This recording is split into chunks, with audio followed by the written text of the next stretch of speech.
Hello ladies and gentlemen, and welcome to this recap of Groups C and D in the round of 16 of the Teamliquid Legacy Starleague. In Group C we had Dodie, Eonzerg, Draw, and Terror.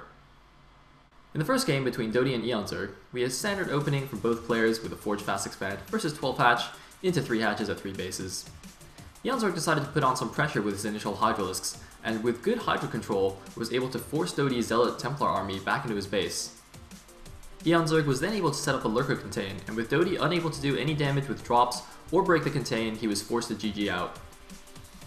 In game number 2 we had a PvT between Draw and Terror.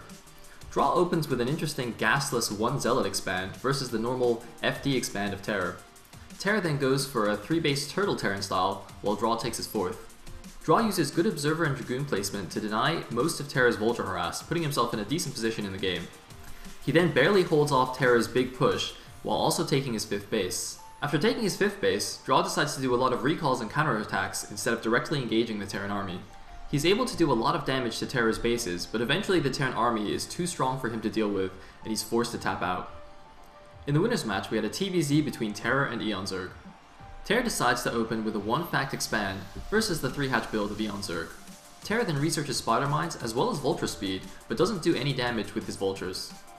The subsequent 3-hatch meter harass ends up doing a ton of damage to Terror's base, and despite taking a third that is actually closer to the Terran's main, Eonzerg's macro is just too much and Terror is forced to tap out. In the loser's match, we had our first PvP of the TLS with Dodie versus Draw. Dodie goes for a 2-gate robo opening versus the 2-gate expand of Draw, and when he sees how far ahead his opponent's expansion is, decides to go for a Reaver timing attack. Unfortunately for Dodie, Draw is able to completely crush this with good Dragoon positioning.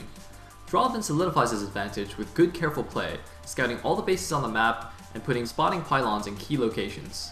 Eventually, the macro advantage is too much and Draw forces Dodie to GG out of the game. In the final match, we have a rematch between Draw and Terror. Draw goes for a DT expand opening, while Terror once again goes for an FD. Terror then goes for a 3-base Turtle Terran style, which worked well for him in the first game, while Draw decides to play passively and expand as well. By the time Terror finally pushes out, Draw is already taking his 6th base. But unfortunately for him, his army control just isn't quite good enough to take on the Terran army. Terror slowly starts to pick off Draw's expansions, and eventually Draw is forced to GG out of the game. So from Group C, we had Eonzerg advancing in 1st, with Terror advancing in 2nd. In Group D, we had Skyline, Rams, True Touch, and DeWalt. Skyline vs Rams was another TVP, where Skyline opened with a 1-rack Gasless expand versus the 1-gate expo of Rams. Both players then play passively, with Skyline going for a fast 3rd while Rams takes a quick 4th and then 5th base. Rams then ends up taking almost every base on the map, but ends up losing the main engagement quite badly. This allows Skyline to push towards the top left 6th and 7th bases of the Protoss and attempt to split the map. Unfortunately, at this point in the game, Skyline disconnected, and after a discussion with the referee, both players agreed that Rams would have eventually won the game, and decided to award him the win. In the second match, we had a ZVP between True Touch and DeWalt. Both players go for standard openings with a quick 3rd from True Touch versus the Forge Fast Expand from DeWalt. DeWalt then goes for a fast +1 speed Zealot attack, which is easily scouted by True Touch's initial Overlord. True Touch is able to defend the Zealot attack with good SimCity at his bases, but not before DeWalt tries a crazy speed Zealot run by into True Touch's 4th. DeWalt then does a sick DT drop into True Touch's main, killing almost all the drones there as well as sniping the Spire.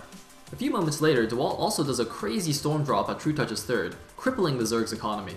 DeWalt then takes advantage of this by establishing map control with his army and taking a 3rd base. Despite the army advantage, however, DeWalt is unable to make any headway against the good lurker positioning of True Touch.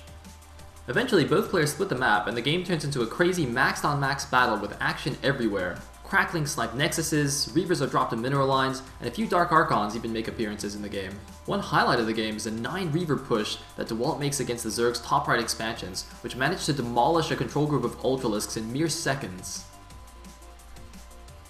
After 48 intense minutes of Protoss vs Zerg action, DeWalt is finally able to crack True Touch's shell and take the game.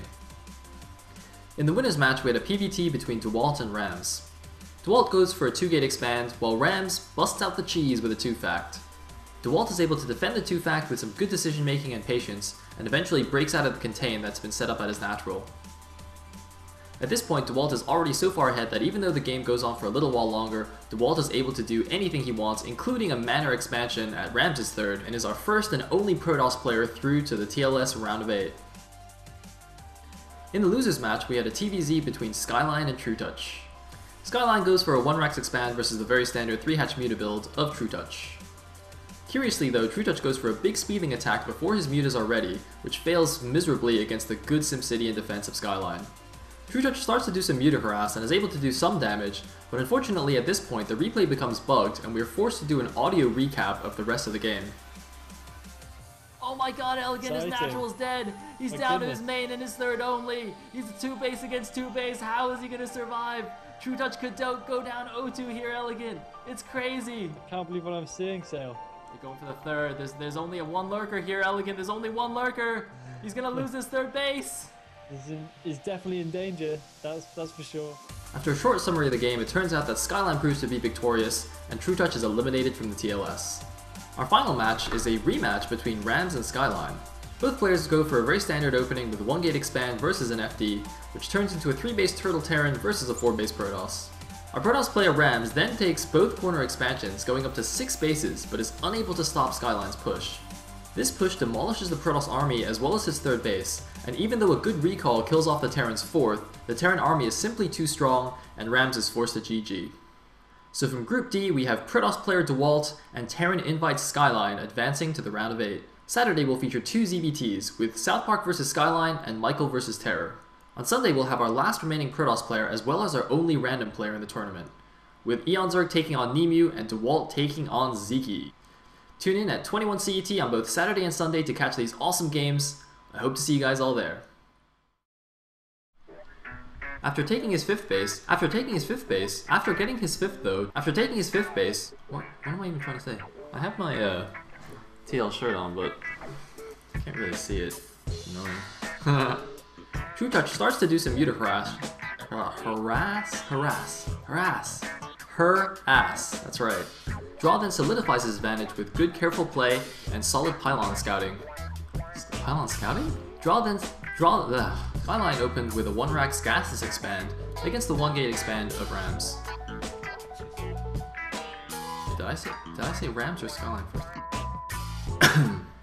In the second match, we had a PVZ between True... my voice is going. Hold on, 1 second.